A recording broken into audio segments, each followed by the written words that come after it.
Bismillahirrahmanirrahim. Assalamualaikum warahmatullahi wabarakatuh. Waalaikumsalam warahmatullahi wabarakatuh. Alhamdulillah, puji syukur kepada Allah Subhanahu wa taala, pada malam hari ini kita semua telah diberinya kesehatan sehingga kita dapat hadir bersama-sama di tempat mengaji ataupun tempat belajar Al-Qur'an ini, dan juga anak-anak itu semua dalam keadaan sehat walafiat. Kedua kali salawat dan salam tak lupa kita hadiahkan kepada junjungan alam yang Nabi Muhammad sallallahu alaihi wasallam. Sama-sama kita melafazkan Allahumma sholli ala sayyidina Muhammad wa ala ali sayyidina Muhammad. Yang sangat kami banggakan dan kami sayangi anak-anak semua yang hadir pada malam hari ini. Di sini Ibu tidak akan memperpanjang mukadimah, kita langsung saja menerangkan pelajaran kita pada malam hari ini, yaitu tentang jenis-jenis wakaf di dalam Al-Quran. Kalian mungkin sudah belajar dari Iqra, ya kan? Di Iqra kita sudah mempelajari tanda-tanda wakaf tersebut. Tetapi alangkah baiknya kita ulangi supaya kita tidak salah dalam membaca Al-Quran. Tanda wakaf tersebut banyak macamnya. Ada berapa tanda wakaf? Coba, siapa yang tahu? Tanda wakaf ada berapa? 6. Nanti setiap tanda itu ada namanya. Ada. Tanda wakaf ada 6. Tanda wakaf itu juga ada aturannya. Ada wakaf itu yang boleh berhenti wajib. Ada juga wakaf itu yang boleh berhenti tapi lebih baik diteruskan atau dilanjutkan. Ada juga tanda wakaf itu lebih baik diteruskan daripada berhenti. Dan ada juga tanda wakaf itu tidak boleh berhenti. Ada nanti penerangannya. Dan ada juga tanda wakaf itu berhenti di salah satunya. Jadi semua itu ada di dalam Al-Quran. Maka kita tinggal menerapkan dalam membacanya tentang wakaf tersebut.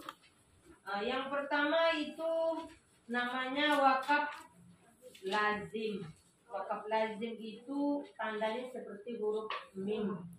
Jadi wakaf itu walaupun pendek kalimatnya, terdapat wakaf tersebut maka kita wajib berhenti. Ada yang dapat tanda wakaf itu contohnya? Dia pendek kata-katanya tapi kita wajib berhenti. Ada tuh di surat Yasin, ada juga contohnya wakaf lazim tersebut. Dia pen apa? Masa aman wajah walanya? Ya, coba Nisa.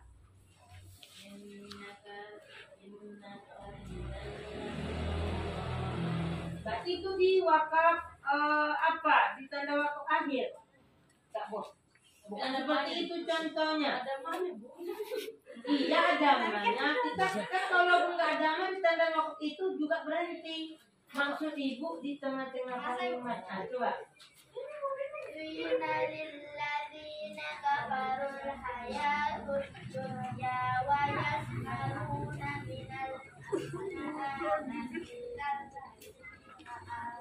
Berarti wakafnya itu panjang.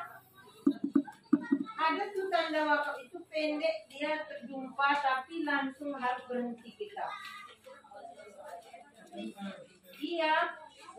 Dia pendek. Ada yang dapat? Dia pendek ayatnya dia.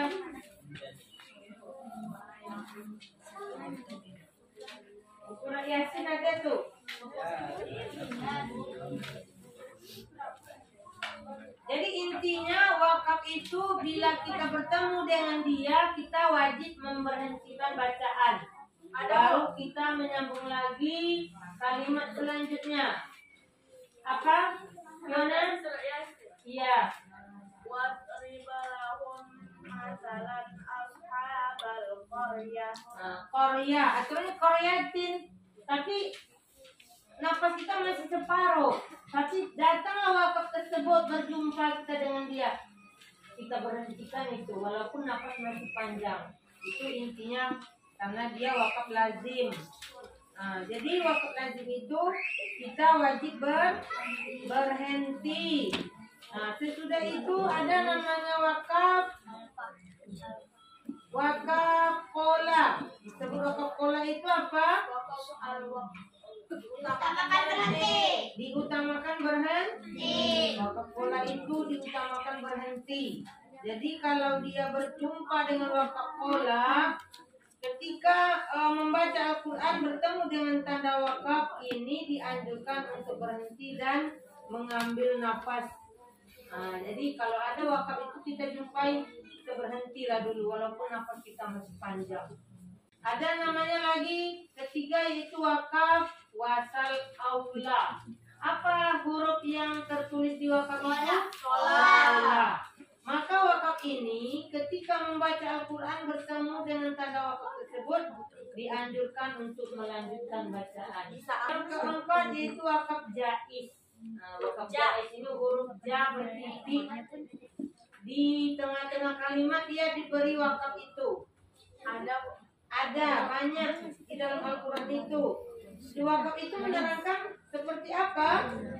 Tanda ini termasuk dalam golongan wakaf jaiz. Ketika membaca Al-Quran kemudian bertemu dengan tanda wakaf tersebut, boleh berhenti ataupun melanjutkan bacaan.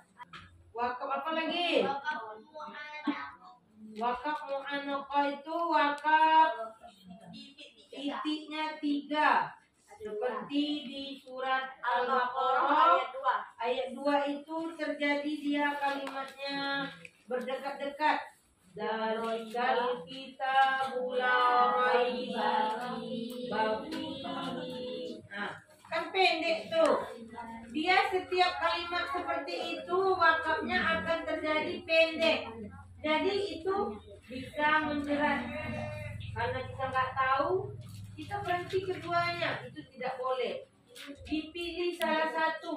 Kalau seandainya napas kita masih banyak, maka kita wakafkan yang kedua. Tapi kalau napas rasanya sudah sedikit ataupun udah menipis, maka ucapkan yang pertama. Yang pertama kita berhenti. Jangan kita lanjut juga keduanya. Udah bersambung lagi napasnya, nggak boleh. Juga di peraturan wakafnya udah salah. Selanjutnya ada tanda wakaf sakta. Wakaf sakta itu ada dia hurufnya sakataha. Ada sakta, ada itu besar dia.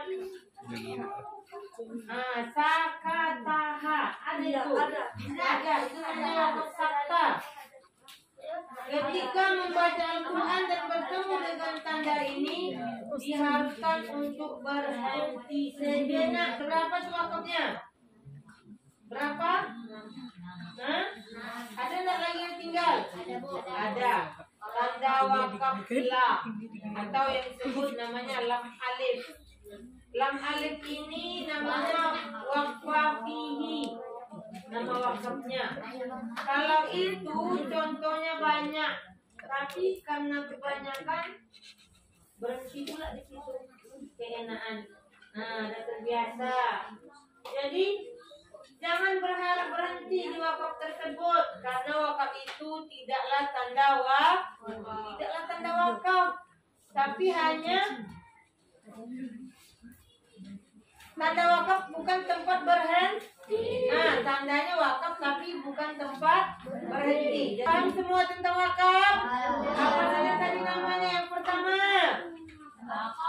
wakaf lazim. Yang kedua wakfu aula. Yang ketiga wakaf al-waslu aula. Yang keempat wakaf jaiz. Wakaf jaiz itu huruf ja. Yang kelima wakaf mu'anaqah. Wakaf mu'anaqah itu wakaf yang tiga. Yang keenam wakaf sakata. Wakaf sakta. Yang bertulisan dia sakata. Terus Yang ketujuh, dia jawab wakaf alif disebut wakaf fihi. Itulah tanda-tanda wakaf dalam Al-Quran.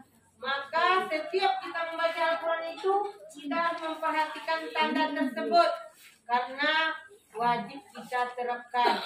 Jadi itu saja penerangan tentang wakaf pada malam hari ini. Mudah-mudahan bagi yang memahami, dia tidak akan lupa dengan membaca Al-Quran, dengan menerapkan wakaf-wakaf tersebut.